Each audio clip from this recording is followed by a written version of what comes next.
Broken bottles, bloodstains, abandoned shoes and broken rubber chairs are all you can find here. There was this young man that came towards the scene of the incident with wheelbarrow, but he was carrying watermelon, oranges and banana.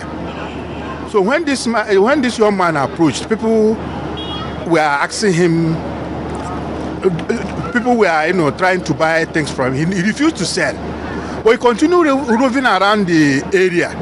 So later he came and packed the wheelbarrow filled with those beverages before the shop of one fair woman called Mama Ejima. So as he was leaving, people were still calling him to come and sell his beverages to them.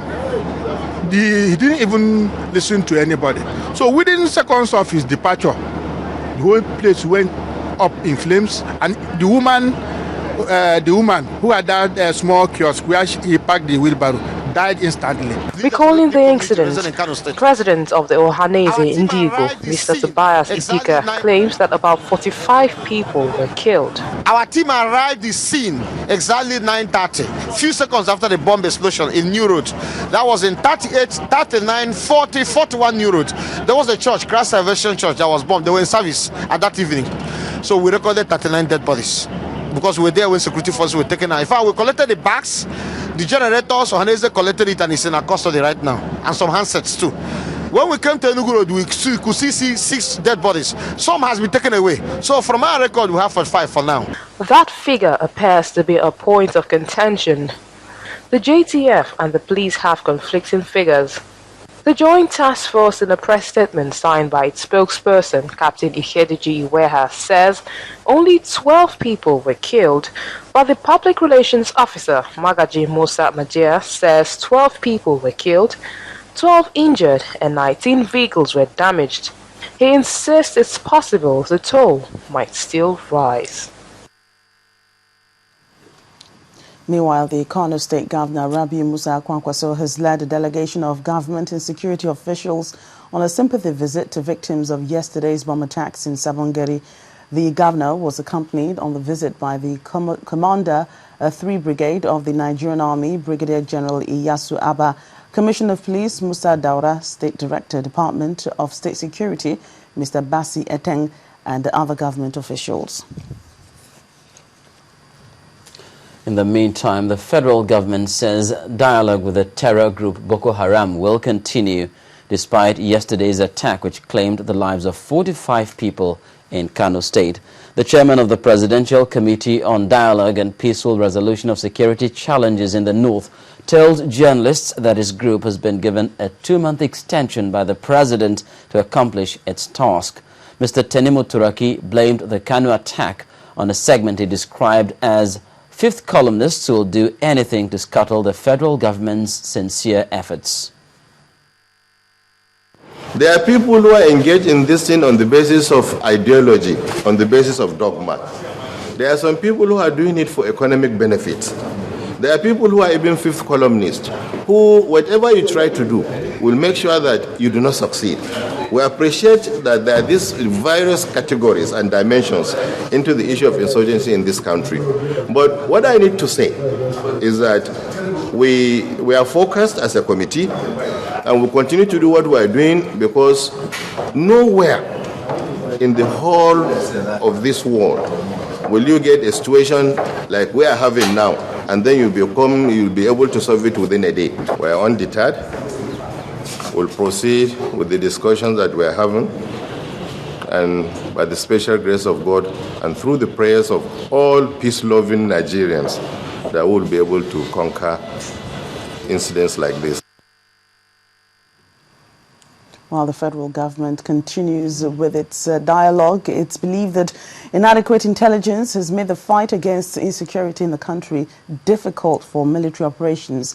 Now, this is coming from the Chief of Defense Staff, Admiral Ola Ibrahim, who addressed participants at the National Defense College Course 21 graduation lecture.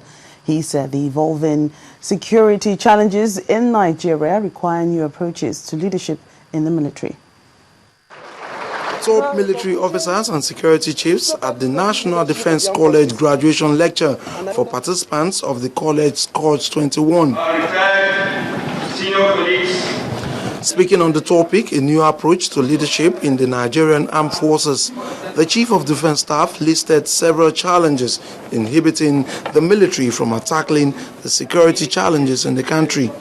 Tackling the menace of these security challenges have become major challenges to commanders and leaders due to inadequate intelligence. The activities of Boko Haram, kidnapping and other sabotage activities carried out by miscreants at will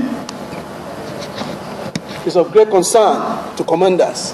The participants had studied at least 10 different world leaders in the course of the program. These studies are expected to prepare them for the next phase of military leadership. What differentiates leaders from others is the ability to see and put into perspective what others cannot. Accordingly, the evolving security challenges require a new approach to military leadership. We intend to not only build a professional force, but to also confront the myriad of challenges in our security sector. Sound and effective leadership is very crucial and fundamental if we are to make meaningful impact in the improvement and development of our society.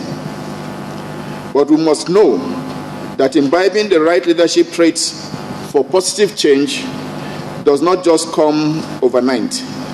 It needs to be nurtured. Former U.S. President John F. Kennedy says leadership and learning are indispensable to each other. This is what members of the Course 21 of the National Defense College were charged to imbibe in the day-to-day discharge of their responsibilities as military officers. From Abuja, Paul Nwachukwu, Channels Television News.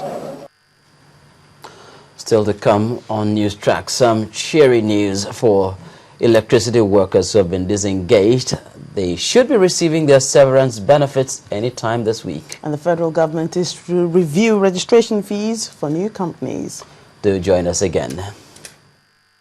Investigating, exposing, uncovering, reporting, hard-hitting interviews. Sunrise Daily, only on Channels Television.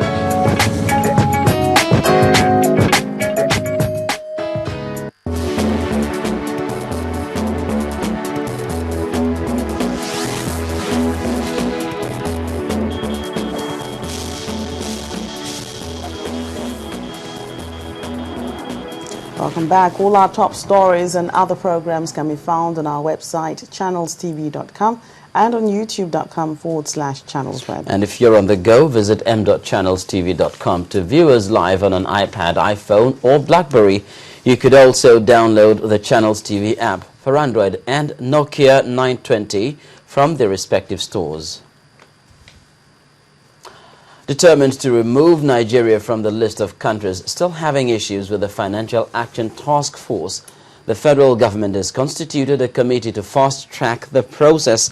During its maiden meeting, the committee, led by the Vice President Namadi Sambo, pledged to ensure that Nigeria's name is removed from the list, especially in view of the laws and regulations already in place. The Vice President urged other members of the committee to ensure that Nigeria maintains a financial system built on integrity through effective implementation of laws against financial impropriety. The FATF is an intergovernmental organization founded in 1989 on the initiative of the G7 to combat money laundering and terrorism financing. Well, in what will surely be good news for some workers in the power sector, the Minister of Power says all disengaged electricity workers may be paid their severance benefits as soon as this week. The Minister was speaking at a power development forum in Abuja, where he explains that the government is depending on the private sector to help fill the gap in power generation in the country.